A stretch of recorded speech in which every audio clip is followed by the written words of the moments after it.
Hey, Good evening, afternoon, night, morning, whatever you find your way to watch or listen to this. And again, I've changed my shirt, so I wouldn't wear the same shirt for three straight recordings. So you guys would know that I did three recordings in one day. But here I am with another guest. This time we have our first, well, maybe a second coach. Yeah, second coach on our podcast, and Coach Buck Buchanan of Hendrix College out in Arkansas. And don't worry, I mean, we're not talking X's and O's, so Jackson is not missing out. We're instead talking about scheduling type things, which of course you guys know is my strong front. But Coach, before we start off, do you want to talk about the Hendrix program, a little bit about yourself? I know we talked to a great extent off camera, and it was a blast. well, obviously I'm Buck Buchanan. I, I, I grew up in Texas. I played Texas high school football. I went way far away from Denison, Texas, all the way to Sherman, which shares a border, mind you, and has the oldest high school rivalry in the state of Texas, and called the Battle of Axe. And Denison is one of the last 10 years. Just got to throw that in there. But I went way far away to Sherman, to Austin College. Played Division III football. It was NAI at the time. Then we transitioned to Division III while I was there. And then again, I told Omar earlier that, I chose that because that's where I wanted to play football. And I was passionate about playing college football and getting a good education. And that was one of the best schools that I could go to. It was in a reasonable vicinity and able for me to play. And I played for some great coaches, and I played for great high school coaches, and I'm probably coaching because of all those people. And then I played there for 4 years, and then I coached there for 3 years, and then I went on to Louisiana College, where we started that program from scratch with a lot of great coaches and great people. And I was there as an assistant and probably every known capacity for 13 years. I think I was on the flow chart to be president if there was a catastrophe. I don't know, but glad I didn't make that happen. But when I left Louisiana College, I just kind of got to a point where it's like, man, I'm either going to go be a professional fisherman or I'm going to be a head football coach, because I'm just kind of it's where my life's taking me. So my wife outprayed me, and I got this job. We started football back from scratch at Hendrix after 52 years of being with no football. So, and most people didn't think we could start football here, much less be successful with it, to be honest with you. So, we were able to, and again, I worked for a great administration and great people that supported us and allowed us to have the things we need to be successful. We got great facilities, we got a great education, and a great school in a great town in Conway, Arkansas. And that's hard for prideful Texans to say, that we like living in other places but Texas. But I actually do love it here, and it's a great place to be. And I think that sells itself. And so we've been able to put a program together for the last 10 years, and we've had ups and downs. We won our first game back. We had a winning season in year 2. In year 3, we won a conference title, went to the playoffs. In year 4, we were the top offense in the history of Division III with 600 yards a game. We've been ranked in the top of the region 3 times without going to the playoffs. And then we played in that spring season, the COVID season, which brings us to what we're about to talk about in War Memorial Stadium, as we won the Western Division title for the conference, and we played Berry College, which was the Eastern winner. And so, which was a great matchup. And unfortunately, we lost by a missed extra point. And 21-20. It was a great defensive football game, and it was a great game to play in and be a part of. Just wish I'd have had 2 points better than Tony K. So, but we're great friends, and we battled for 10 years because they started their program at the same time, and it was kind of the trajectory we were both on, and we've shared a lot of the victories over this league. And we've been down a little bit last year, but we're trying to fight our way back and get to back where we were before COVID, because COVID hadn't necessarily been kind to us in some regards, but for that year we made the most of it. So that's a little bit about me and how I got here. Absolutely, Coach. I mean, really appreciate the intro. I really like that phrase. My wife outprayed me. I'm gonna use that from now. That's a good one for sure. And I'm sorry to open up old wounds with this topic on the missed extra point and everything in that Oh, in that that's all right. championship game. Hey, it's like I told the guys after the game, like, who did not enjoy playing in that football game? Yes, you want to win. Yes, all that stuff, but who didn't enjoy playing in the football game? And there's nobody that raised their hands like, well, I didn't like playing in that game. No, it was a great football game against 2 great teams that slugged it out. And unfortunately, we came a little short. that's not what you're gonna remember you lost that game, but that's not the thing you remember 20 years from now. And I tell that when we're recruiting. I mean, like, yeah, we're gonna win football games and we're gonna have a ranked program and all that stuff, and that's great. But 20 years from now, when it won't matter, because let me tell you something, being alone is not worth it. You need to have these guys around you. I'm looking at a picture from my D line that I played with in college, and I draw strength from them every day. That's what I want our players to have. And so, and I know that most everybody we have in our league that we play against are all the same type of coaches and players and people. And so it's a really cool league to play in, and people really care about each other. But we're gonna knock heads on a Saturday, and we're gonna fight tooth and nail to get victories. But at the end of the game, we all know that we're really great students, really great people, and we're gonna be great things when we leave these places. I mean, really well said, Coach. I mean, really appreciate that. You captured the essence of being a student athlete and being, a college football player. I mean, really, I guess that wasn't the main objective of this interview, but it's just an added bonus, and I really appreciate it, Coach. So going to our first question, when did the idea of playing regularly at War Memorial Stadium begin? Well, we'd always kind of toyed around with that idea because it's something that's unique to Arkansas. Every college program in Arkansas, which we have a lot of Division II schools. I mean, Hendrix, back when we played back 50 years, 60 years ago now, but we're in the Arkansas Intercollegiate Conference, and all the D2s that are in that league now, or we're in there. UCA was in there. And so almost everybody had played in War Memorial except for Hendrix, really. They weren't on the record. And so it's something we had toyed around with, but, in our first few years, we were just wanting to make sure that we played on campus and gave our guys a campus atmosphere. And then it was just kind of hinted at here or there. And we didn't really think it was much of a reality, but when COVID hit, and we were talking about spring season and what we were going to do. And so all of us, obviously our league didn't play in the fall, and we weren't even in school in the fall. We were all remote, which that is a whole nother thing that, and as we talked about before the podcast, I mean, that you're in coaching because of relationship. I mean, like, I don't know how other people are, but I'm in coaching because I love building the relationships with our players and being around them every day. And I just love playing college football, all but the first 3 days of fall camp, I might add. Those 3 days were terrible, and I questioned my existence, and probably the crossroads we all go through. But after that, I mean, I was loving college football, and I just didn't think I could step away from that to do anything else. And it wasn't real work. So the thing I pride myself on is our players and having a relationship with them and our coaches and being around each other every day, because that's kind of what, if you can't play, then do this, because that's the closest thing we're going to get to do it anymore.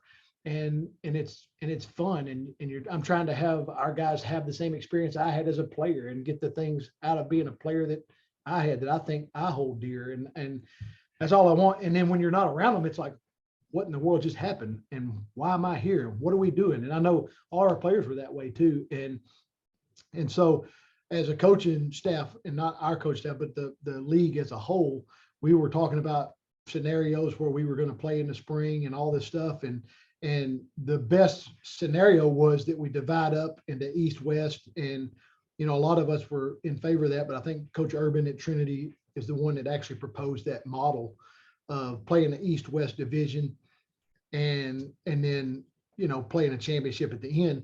And I was like, well, we are the central most school. Us and Millsaps are the central most schools to the whole rest of the conference.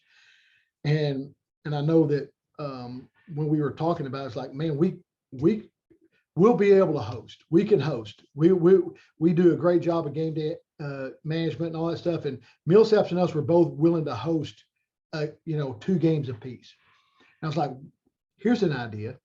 What if I could get War Memorial Stadium and we make that our venue and everybody comes here? Because again, all but one other team was going to travel anyway. So it's not costing anybody really any more money, but everybody can come here. And it's really about what Trinity and Berry could do, because they're the most outlied, Berry's in Georgia, Trinity's in San Antonio, Texas. So those 2 teams being able to drive to a central location was crucial. And War Memorial gave us a great venue to be able to do that. And we have to thank the War Memorial Committee. We have an alum that's one of those guys, and he really pushed that forward for us. And I mean, that's how we kind of got the ball rolling on it. And then he pushed that up the chain. His name's Daryl Coker, and then Monty Coleman got involved, and you know, they're really in tune with Coach Strange and a lot of our former people that played on our teams back in the 60s. And that was important. And then the governor, lieutenant governor got involved and said, this is a good idea. And we made it work. And they gave us an unbelievable price to be able to do that. And so when we as a coaching staff, as a conference, it was like, this year has been total nuts for everybody. No one likes it. And our kids deserve more than playing 4 football games in the spring. What can we do to make this as special as possible for them?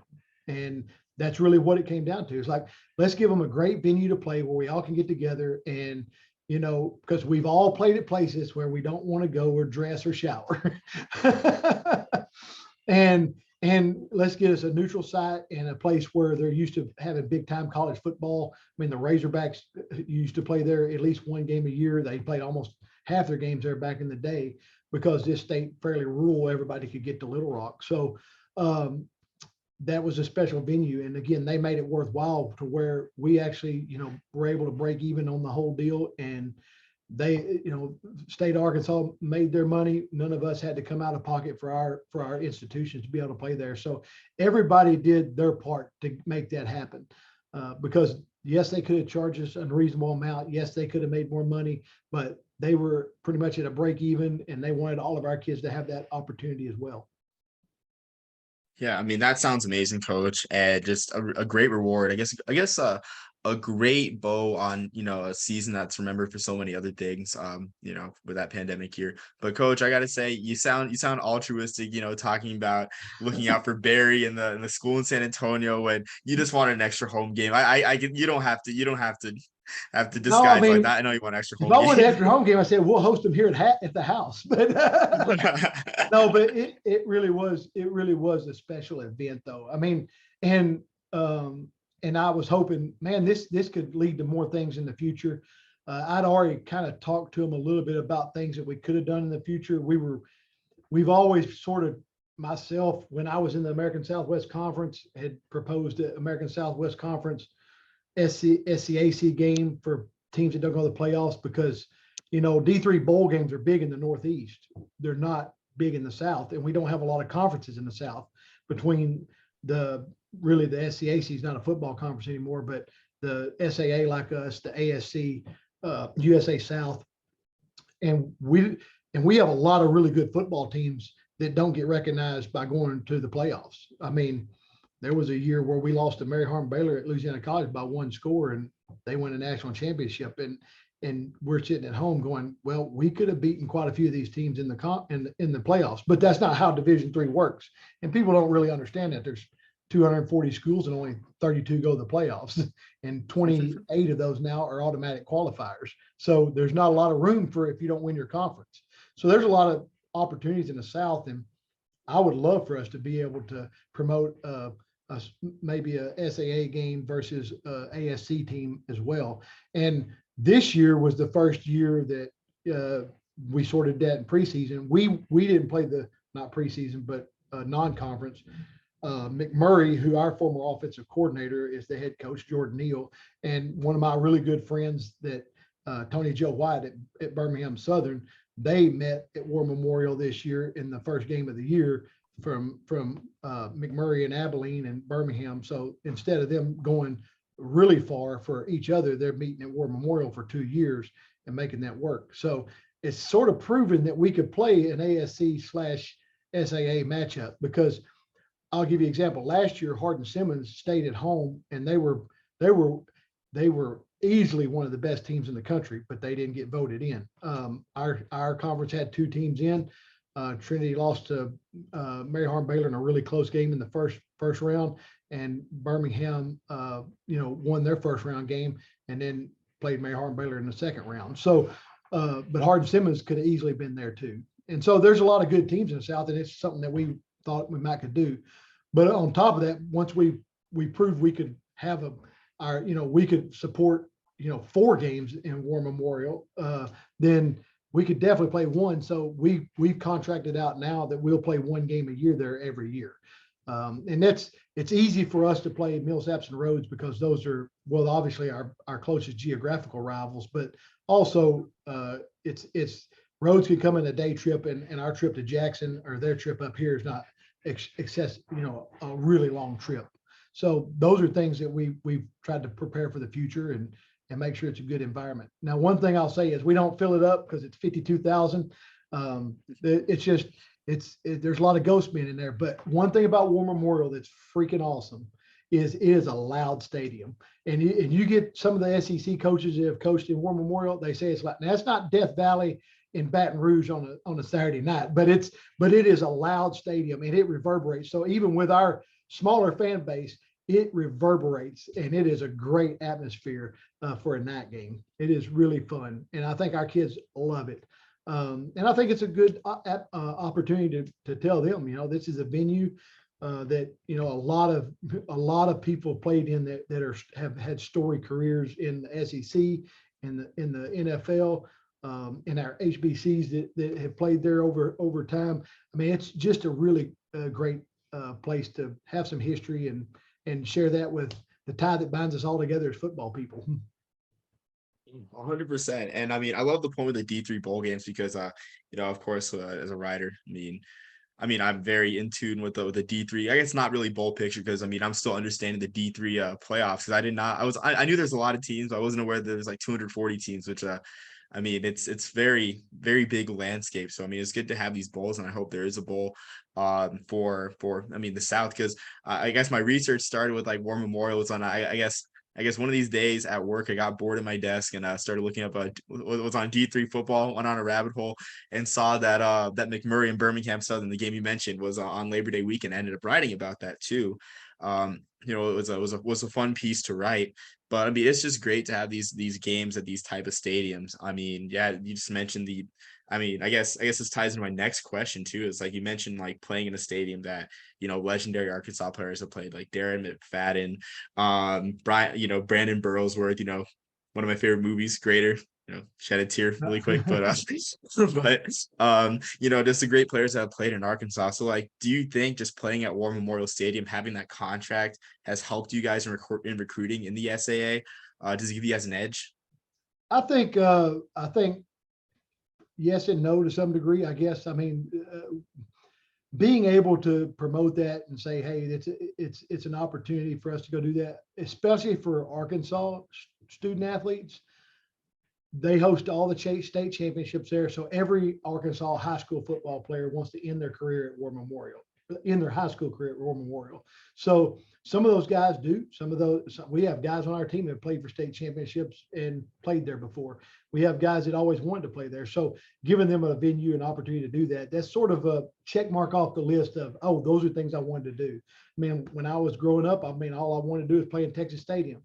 I should have said all I wanted to do is win in Texas Stadium because we didn't win when we went down there, but we got in the playoffs and we played down there and lost to the state champions. But so be it. I should have said I wish we'd have won. All I wanted to do is win in Texas Stadium. I asked for the wrong thing for a long time. You got to be careful what you ask for, right?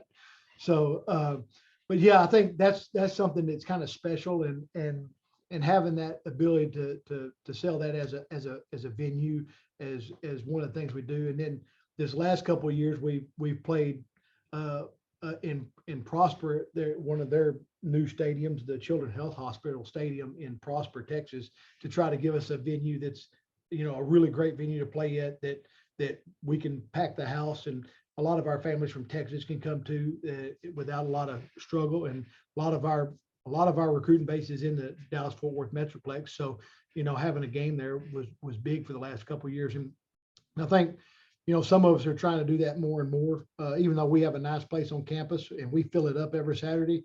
Having a bigger venue to put more people in is good for that. So I think it helps. And plus, obviously, if you're a recruit and you come to that, it's a great game day atmosphere, whether you're cheering for us or against us. It's like I tell our guys, who cares if they're cheering for you or against you? At least somebody showed up to watch you. That's a great point, man. I wish my coach would have said that honestly back in my high school days. But I mean that's I mean that's just great for the program that these players are playing, especially like with I mean D3 football. I assume that a lot of the recruiting base is going to be within the state. That I guess like these players feel the sense of nostalgia, the sense of glory days playing at War Memorial Stadium. So it's just I mean it's great to hear that, Coach. Going to my next question. You see, of course, I'm an outsider to Hendrix football, so I'm not sure who your fiercest rivals are. Are you in a spot where is this program in a spot where you're going to try to play your fiercest rivals at War Memorial Stadium? Are Rhodes and Millsaps huge rivals of Hendrix? I think I mean, I think if you ask people from Hendrix who their biggest rival, we're kind of a weird place. Like our biggest rival probably would be Rhodes because it's geographically close, but their biggest rival is Swanee because they played for the Oracle Cup for the longest time. So, and like it could be argued that our rival is Austin College because myself and our original defensive coordinator, we played together at Austin College, and that was just a natural deal. And it could be argued that our rival is Trinity, but Trinity's rival is not us. So I mean, like it's like we're in that like we could call anybody we want rivals, but I don't know if anybody's calling us a rival. I think the closest thing for us to actual rivalry is us and Barry because we started at the same time. So football is probably different than everything else. But again, that's hard to say. But I do know that every coach in our league had said, hey, if you want to play us at War Memorial, we'd be more than happy to do it because everybody enjoyed their time there and in the facility and getting treated so well. So it really is just we're trying to work it out really what's best for the schedule. And we like to play there kind of late in the year because you kind of like that crisp fall air. You like that football feeling and that just gets a few more people out there in the stands. And I think that's special. So we're trying to keep it there at the end of the year. But we don't know where our future conference schedules are. So it's hard to know way out who that is. But this year it's playing Rhodes there in week 9 for us.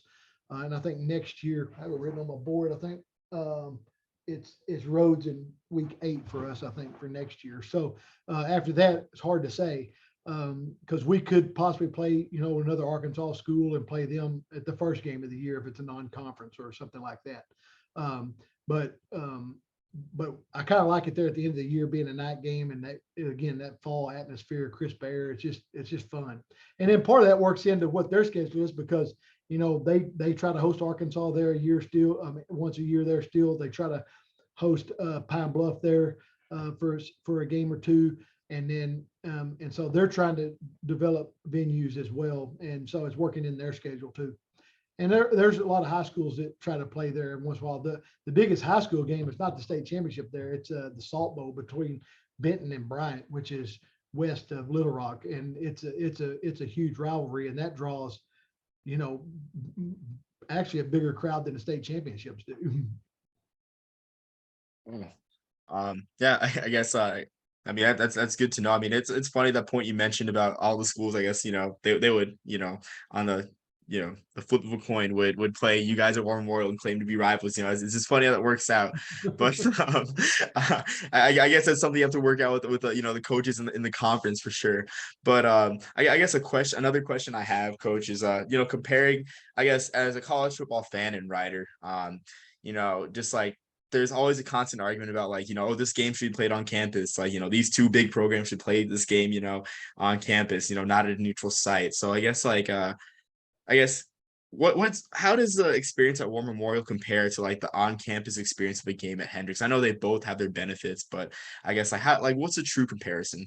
The true comparison probably is, when you're playing on campus, you get the walkover from the cafeteria, you get that your campus tradition, I guess you would say, but then again, when you're playing at a neutral site game, you have to develop your tradition for that neutral site game, especially if it's something that you do every year with that school or those schools, or if she was on the foot and we were coming there every year or every other year.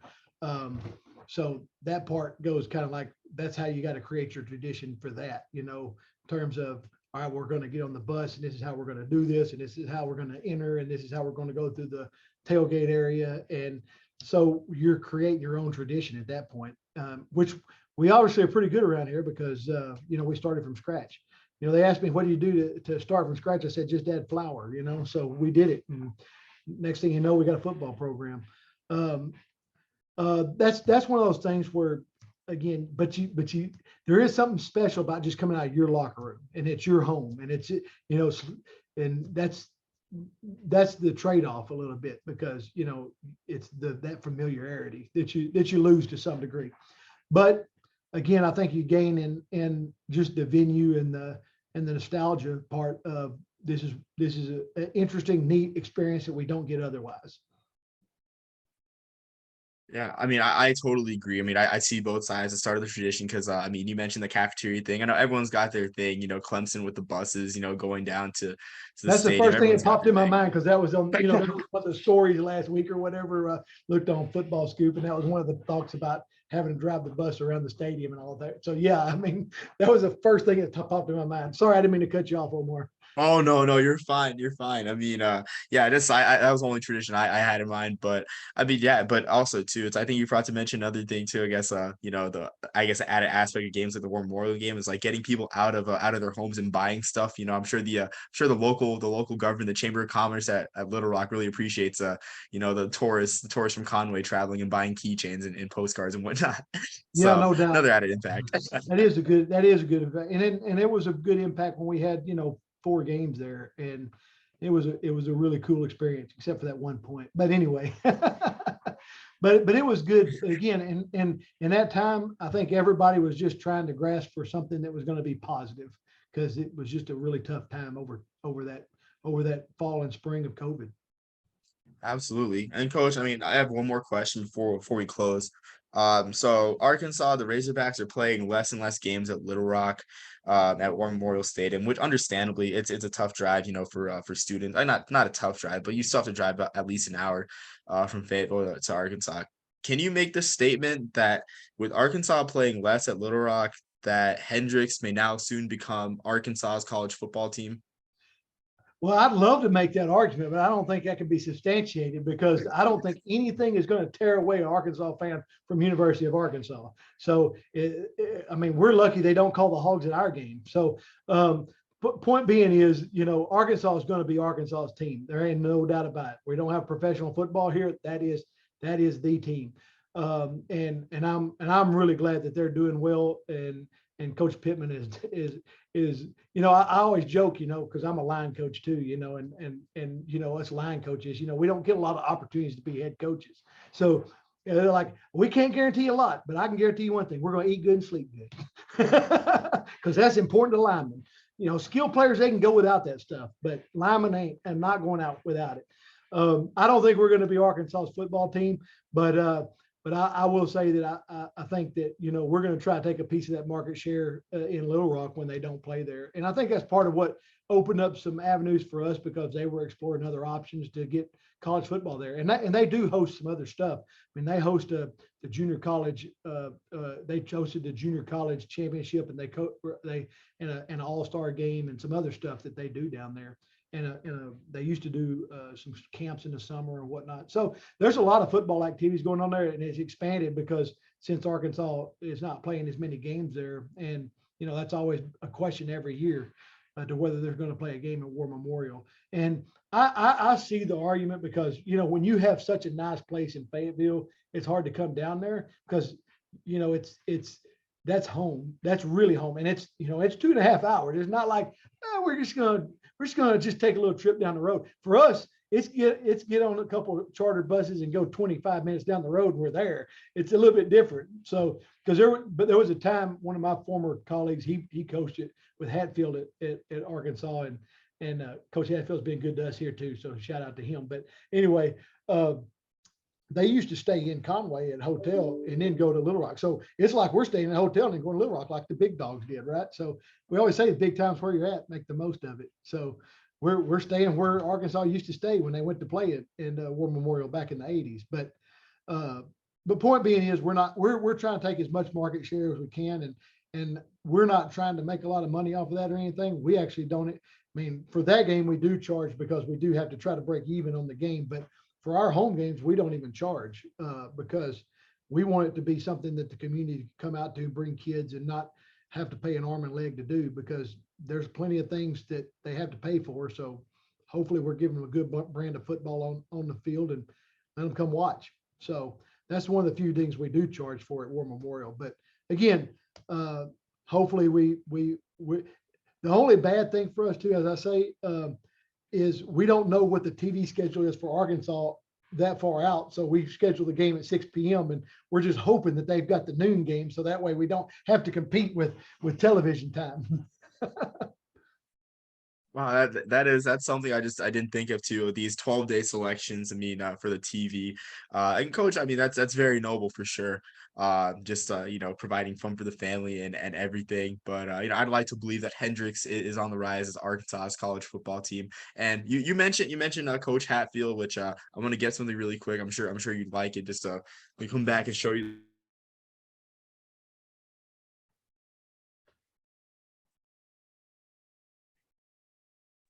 Being an option guy, I love, I've come to like, Rice football, just at least maybe not now, but just, playing the old video games, knowing the triple option. Yep. So I There used you to go. love the winged helmet, as a kid playing the video game. So I mean, found this sweatshirt online and got it.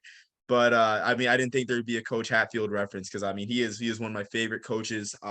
Just doesn't get enough credit for the stuff he did. I mean, No, he not doesn't. just at He doesn't at Arkansas, all. but Rice too. I mean, Yeah, I can't remember if his parents or grandparents were Hendrix grads. So he's always been really good to us and me, and man, he's such a good person. And that's the thing about Arkansas that people sometimes don't realize.